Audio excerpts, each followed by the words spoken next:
glad to join you this morning for the second National Policy Summit on the all-important theme of the industrial transformation of Ghana. About 3 months ago, the first policy summit, led by the Ministry of Finance, was held in this same venue to outline to the nation my vision for the economic transformation of our country. Chairperson, I seek through these summits to create a platform for the various ministries, departments, and agencies to inform and interact with the general public, including the investor community, on the various policies, programs, and strategies that have been outlined by my administration to deliver our agenda for change. We promised to run a transparent, consultative, and accountable government by periodically engaging the general public to understand the work program of the government and contribute meaningfully to governance on that basis. This, I believe, reinforces the request I made during my inaugural address on the 7th of January 2017, that Ghanaians should not be spectators, but active citizens. Ladies and gentlemen, in our campaign for the 2016 general elections, I made a promise to the people of Ghana that a new MPP government will put in place a policy framework that will help businesses expand and create jobs, as well as promote the growth of entrepreneurship for Ghanaians, particularly the youth. It is against this background that in the 2017 Asempa budget, we introduced a number of far-reaching reforms designed to reduce the cost of doing business for the private sector and shift government economic policy away from a fixation on taxation to an emphasis on production. Amongst other measures, government announced tax cuts amounting to over 1 billion cedis. These reforms are designed to make Ghana the most business-friendly nation in Africa, if not in the world.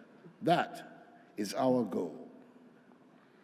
I'm very happy to tell you that I've just come from launching the Dignity Do the Right Thing apparel project, a Ghanaian-American company which has majority Ghanaian ownership, and which within a short space of 3 years has become the largest exporter clothing manufacturer in West Africa.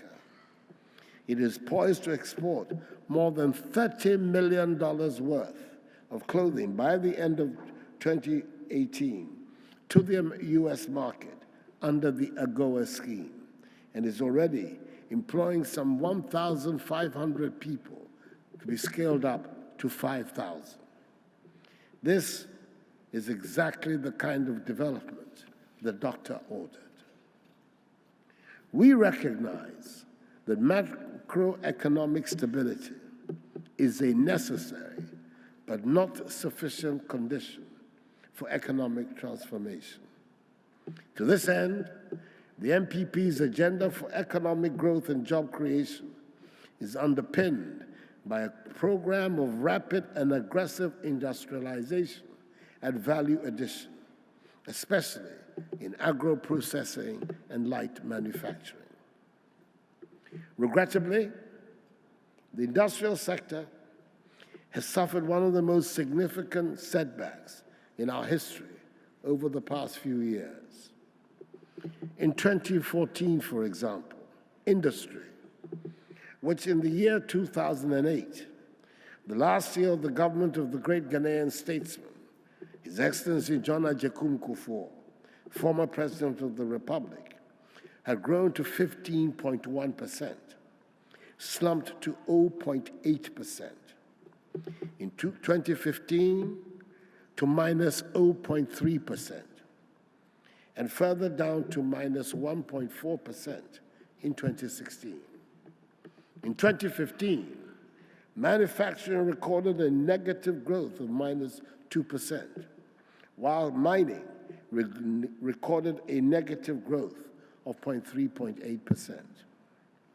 A significant number of small, medium, and large-scale operators were all brought to their knees as a result of 4 years of dumsor induced by the mismanagement of the energy sector. According to the reputable Institute for Social, Statistical, and Economic Research, ESA, dumsor cost the country $680 million United States dollars in economic activity in 2014 alone, equivalent to 2% of GDP. Thus, the 4 years of dumsor cumulatively led to a loss of more than $3 billion United States dollars in economic activity. And in the process, thousands and thousands of Ghanaians lost their jobs. The poor performance of industry and the business sector in general could also be attributed to other challenges they faced, including, but not limited to, lack of access to finance, high interest rates, an unstable exchange rate, high import duties on raw materials and machinery, poor facilitation of import and export trade, particularly at our ports, inadequate and poor quality of raw materials for industrial processing, a poorly developed domestic trade infrastructure, lack of effective collaboration between research institutions and industry, limited access to service land for industrial production activities, and poor standards of regulation and certification. Our strategy is to address these challenges comprehensively in ways that will enable industry to thrive and become a major source of jobs, economic growth, and prosperity. It is against this background that our trade and industry policy initiatives and programs have been designed. At the summit, you will be introduced to an exciting menu of new business opportunities and an enabling framework of government-facilitated processes that should encourage and empower the private sector to do what they do best, transforming opportunities into profit-making enterprises needed to grow our economy and create the much-needed jobs. Chairperson, ladies and gentlemen, our agenda of industrial transformation is anchored on the following 10 pillars. 1, building the competitiveness of existing local industries by facilitating access to medium and long-term financing at low interest rates. 2, implementing the One District, One Factory initiative, designed to bring industrialization to the doorsteps of the people. 3, introducing strategic anchor industrial initiatives which will create new growth poles for the Ghanaian economy.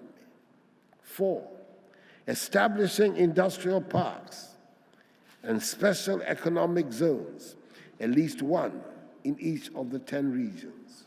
One region, one park.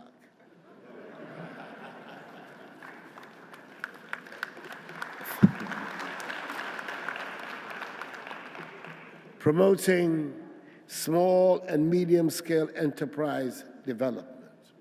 6, establishing an industrial subcontracting exchange that will link SMEs to the supply chain of large-scale enterprises. 7, promoting export diversification with particular emphasis on non-traditional exports. 8, improving domestic retail trade and in promoting domestically manufactured goods, i.e. the popular euphemism of made in Ghana goods. 9, enhancing the business enabling environment through regulatory and legislative reform. And 10, promoting public-private sector dialogue as an institutionalized process for consultation. These policy initiatives and programs will be complemented by other policy interventions across government to leverage optimal support for the development of the private sector. It is worth noting that the initiatives which will be the subject matter of discussion at this summit have been crafted after extensive consultations and engagement with the private sector and other players. My team, led by that outstanding Minister for Trade and Industry, Alan Shermating, started this process of engagement during the election campaign in 2016.